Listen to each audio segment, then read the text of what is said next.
Good day, everyone. I want to thank our sponsors for this month anonymously as a Schut Fair for Shlema for Gittel Rivka Bat Esther Shifra. Hashem should send her a Refuah Shlema Bakarov.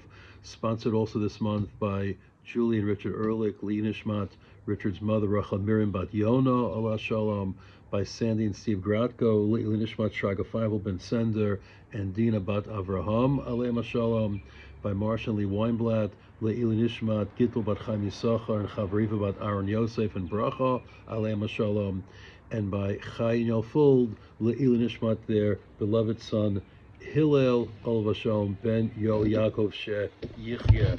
So in this week's Bi'avav Emunah, Rav Oren Tarbelsi raises an issue that actually I wrote about in my Chumash commentary, Tzad Kamimeni, the Jewish ethic of personal responsibility, of which you should all own at least 2 copies.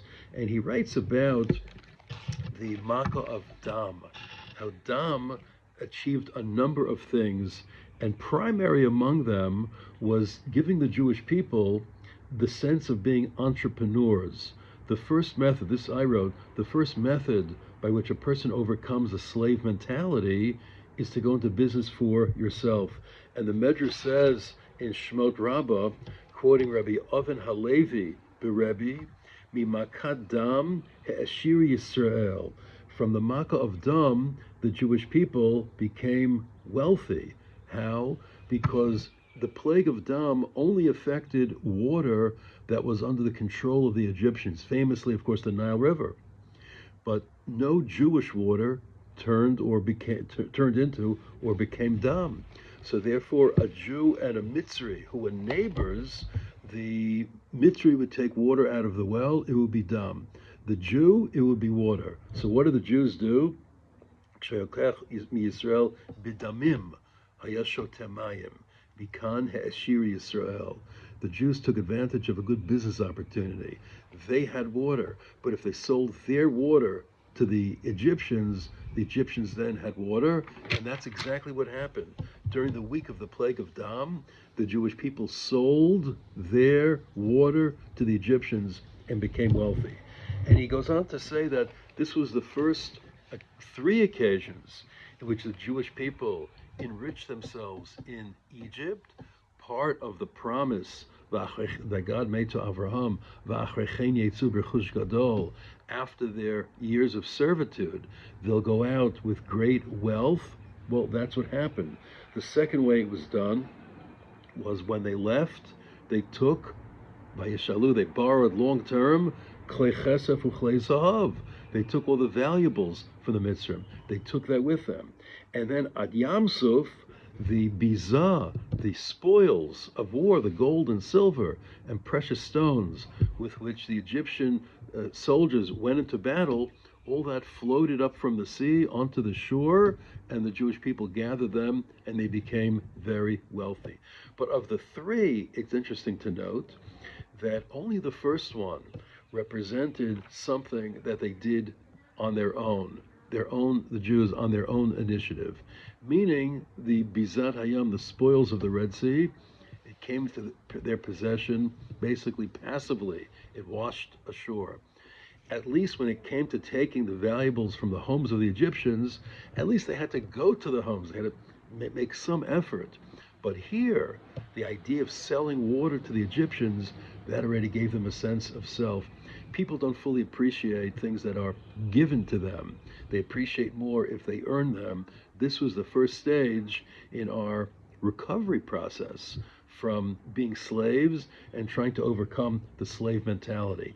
And something else as well, that the Meshech Chochmah mentions, that in the plague of Dever, the pestilence that devastated the flock of Egypt, so the Torah tells us that it only afflicted animals basodeh, the ones that were in Basadot, the ones that were in the fields. But if they kept them in the barns, the Egyptians, the plague didn't affect them. Either barns couldn't hold all the animals, so Meshech Chochmah says what they did was sell them to the Jews. This way they were protected because our flock, our cattle was unaffected, and then the Jews rented them back. Another example of how we're able to profit from the misery of the Egyptians, meaning they enslaved us, they tortured us, they killed us, they murdered us. And what happened in the end? In the end, they lost. But we had to stand then on our own 2 feet.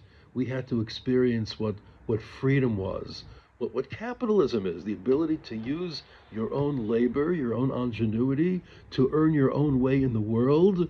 And therefore, you have a sense of self, you have stature, you have pride, you have the ability to be free and to become a nation.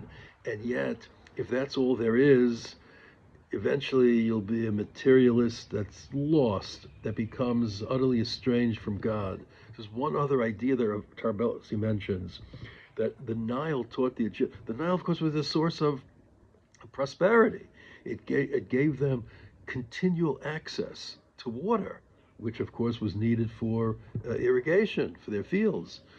When the Nile dried up, what God was telling them, your source of prosperity you think is permanent, but it's actually ephemeral. It's actually illusory. What's the real source of security? It's trust in Hashem. We trust in Hashem. That is what enables us to become really free people who are osek batorah. If it's all about money and how much we can earn, how much we could spend, then we too will be sunk in the emptiness of Egypt.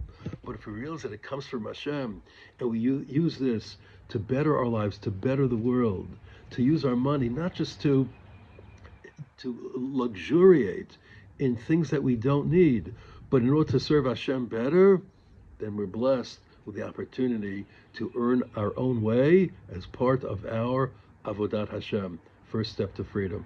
Have a good day.